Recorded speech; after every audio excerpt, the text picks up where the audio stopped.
That opportunity again, because I think they really would. I think they really missed a great opportunity. I think they feel that they missed a great opportunity. But China very much wants to make a deal. We're talking to them. We'll see what happens, yeah. But why did you feel the need to get involved in the two congresswomen's trip to Israel? Well, I'm only involved from the standpoint of they are very anti-Jewish and they're very anti-Israel.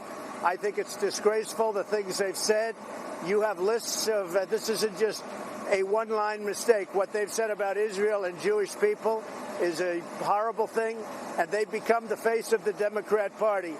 So I did absolutely put out a very strong statement. I think if you look at their language, if you look at what they've said, if I ever said it, it would be a horrible month, to put it mildly. So the things that they've said, Omar, Tlaib, what they've said is disgraceful. So I can't imagine why Israel would let them in.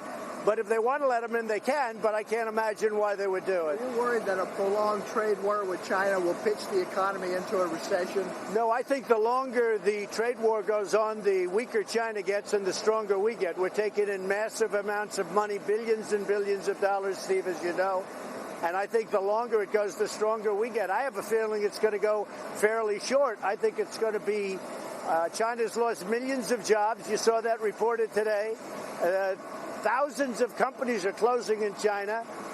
And I don't know, maybe they want to do this for a year. They'd love to have somebody like Biden who doesn't know what he's doing. I mean, I just put a clip where he said, we want to build up China. We want to build up China. Well, they gave us a very strong China. China's taken out over $500 billion a year for many years from our country. And that's not going to happen anymore. How concerned are you? Let me just follow up. Sorry. How concerned are you about a violent crackdown by the Chinese in Hong Kong? Well, I am concerned. I wouldn't want to see a violent crackdown. I put a little bit of a memo out last night. He's a man I like a lot. I get along with him very well, President Xi. And I said that I would be willing to bet that if he sat down with the protesters, a group of representative protesters, I'll bet he'd work it out in 15 minutes. I bet he'd work it out very quickly. I know it's not the kind of thing he does, but I think it wouldn't be a bad idea. I really believe if he sat down, they have a certain little leadership pool. If he sat down with that leadership pool, I'll bet he'd work something out very quickly. It really seems like things that could be worked out pretty easily. Did you speak with Prime Minister Netanyahu about the Congress? I don't want to comment about who I spoke to, but I think my social media statement pretty well speaks for itself. I feel that they are so anti-Israel, so anti-Jewish. Again, if other people made that statement, there would have been hell to pay. So, but I did speak to people over there, yeah.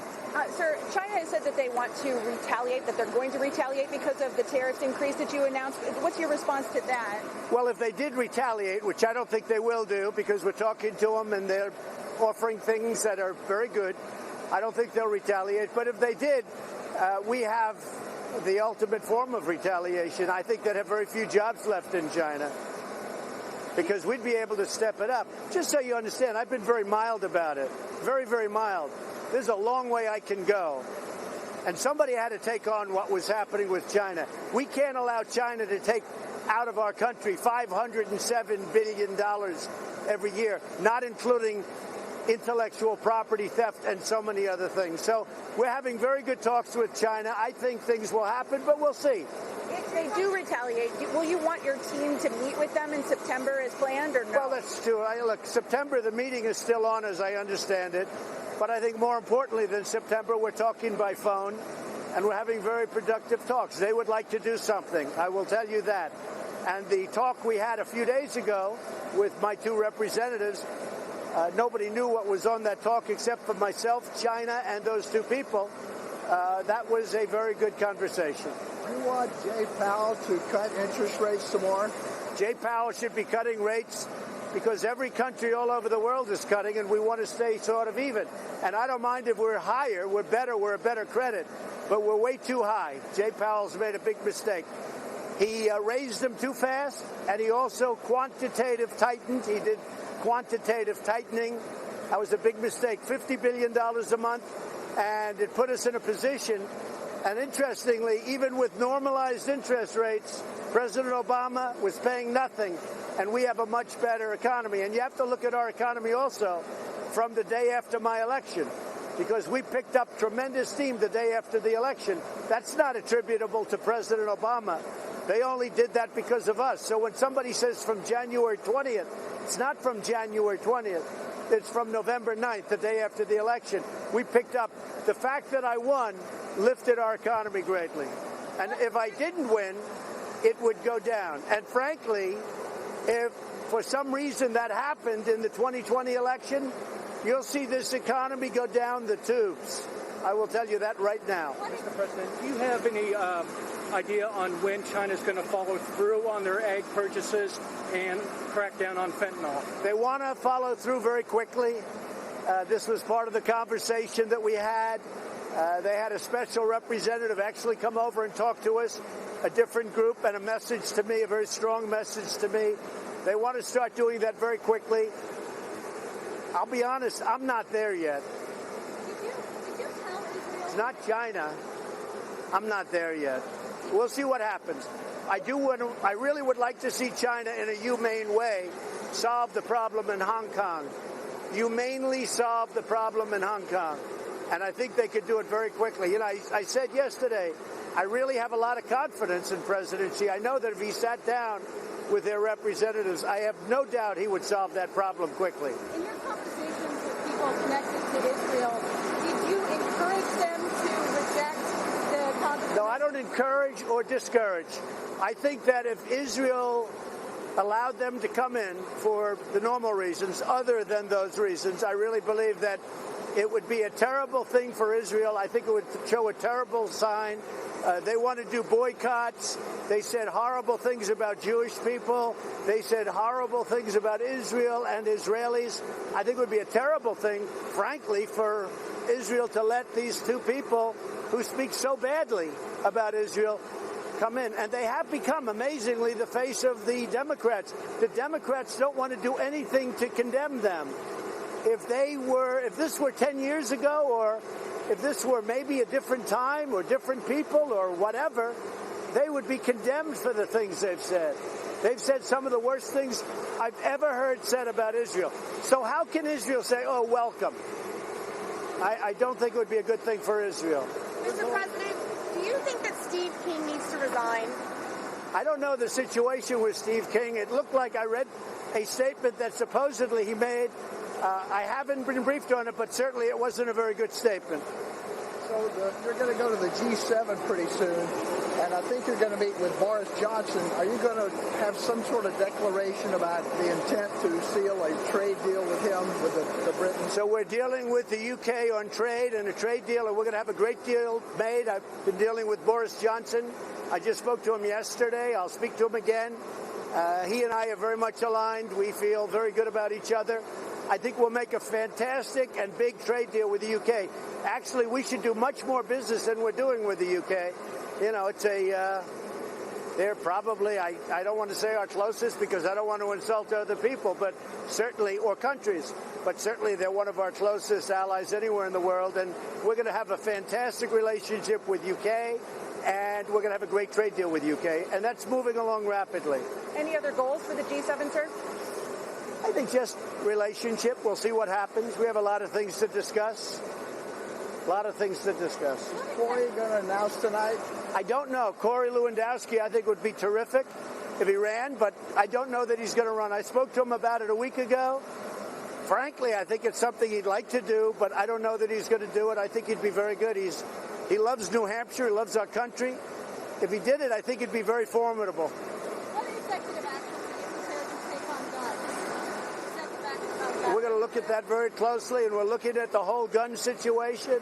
I do want people to remember the words mental illness. These people are mentally ill, and nobody talks about that. But these are mentally ill people, and people have to start thinking about it. I think we have to start building institutions again because, you know, if you look at the 60s and 70s, so many of these institutions were closed, and the people were just allowed to go onto the streets. And that was a terrible thing for our country. They closed them. Cities couldn't afford them. and they closed them. I mean, I can tell you in New York, they closed a lot of them. And the people went out onto the streets, and it's a terrible thing. But a lot of our conversation has to do with the fact that we have to open up institutions. We can't let these people be on the streets. So we have a tremendous crowd in New Hampshire. It's all over the place. Everybody's saying, wow. Our competitor has virtually no crowd. I don't know what that means. I assume that's a poll of some kind. But I think we're going to do very well in New Hampshire. New Hampshire should have been won last time, except we had a lot of people come in at the last moment, which was a rather strange situation. Thousands and thousands of people coming in from locations unknown, but I knew where the location was. But I think we're going to have a tremendous success in New Hampshire.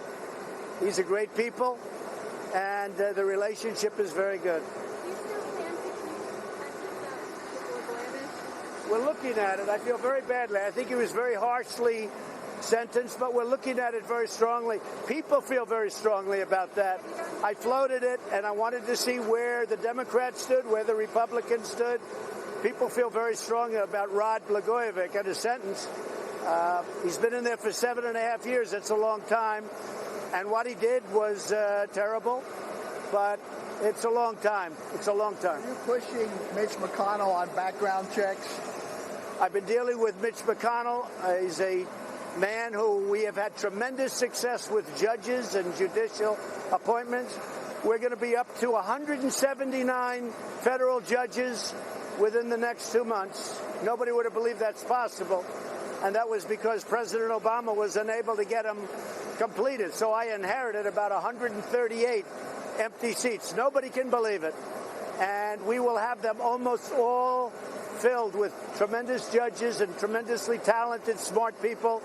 They'll be filled within 2 months. So I have 179 judges and 2 Supreme Court justices. That's something that nobody would have ever thought possible. I want to thank very much President Obama for that. I was asking about background checks for gun owners, for gun purchasers. Yeah, we do. I've been speaking to Mitch about that. I've been speaking to everybody about it. And we don't want to see crazy people owning guns. But I also want to remember that mental illness is something nobody wants to talk about. These people are mentally ill, and we have to study that also. Because, you know, it's them. They pull the trigger. The gun doesn't pull the trigger. They pull the trigger. So we have to look very seriously at mental illness, and we're doing that at a level that hasn't been done before. Okay? Are there other Republicans you're speaking with, Mr. President, besides the Senate Majority Leader and Pat Toomey? Is there anyone else who you're talking to? To many Republicans. And I'll tell you, it's been an amazing experience. They want to see something happen. And basically, it's very simple. They don't want to have insane people, dangerous people, really bad people having guns. Republicans agree with me on that. I think, I would say pretty much uniformly. Do you think this will be easy to do when the Senate comes back? I'm afraid that if we came up with a good bill, I think the Democrats then might up it and then do things that can't be done and that the public wouldn't want done. I hope that wouldn't happen, but that's happened in the past. You understand. Can you support universal background checks? I support strong, meaningful background checks where people that should not have guns, people that are insane, people that are mentally ill, people that are bad people, like this guy in Philadelphia who's been arrested numerous times. He's a bad guy, where people like that would not have guns.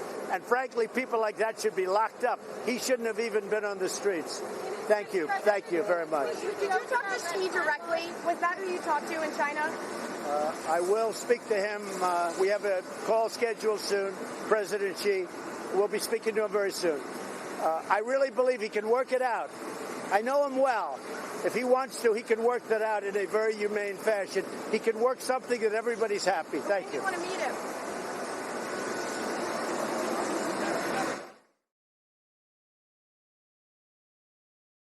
All right, everybody, we will be ending this stream now to take you worldwide to New Hampshire to show you the rally there.